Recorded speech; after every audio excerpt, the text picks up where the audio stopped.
লোকে বলে একটা সম্পর্কের ৬টা ধাপ আছে, কিন্তু বেশিরভাগ মানুষই তৃতীয় ধাপেই হাল ছেড়ে দেয়। শুরুটা হয় স্বপ্নের মতো, সবকিছু নিখুঁত মনে হয় যেন রূপকথার গল্প।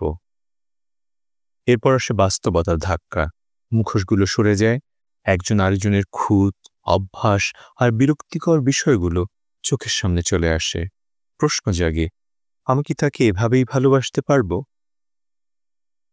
তারপর শুরু হয় হতাশার পর্ব। ঝগড়া হয়, মনোমালিন্য গভীর হতে থাকে। মনে হয়, আমি কি ভুল মানুষকে বেছে নিয়েছি? এভাবেই বেশিরভাগ সম্পর্ক ভেঙে যায়। যদি এই তৃতীয় ধাপটা পার করতে পারেন, তাহলে শুরু হয় সম্পর্কের গ্রোথ স্টেজ। একে অপরকে বদলাতে চাওয়ার বদলে বুঝতে শেখে মানুষ। ভালোবাসা তখন আর মোহ থাকে না, বরং একটা সচেতন পছন্দ হয়ে ওঠে। পারস্পরিক শ্রদ্ধাবোধ তৈরি হয়, দায়িত্বশীল হয়ে ওঠে একজন আরেকজনের প্রতি।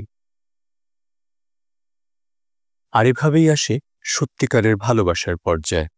আপনারা একসাথে অনেক বড় ঝড় সামলেছেন, একে অপরের খারাপ দিকগুলো দেখেও একসাথে থাকার সিদ্ধান্ত নিয়েছেন। এই বন্ধনটা এখন শান্ত, গভীর আর পরিপূর্ণ। আপনাদের জীবন সুন্দর হোক, শুভকামনা।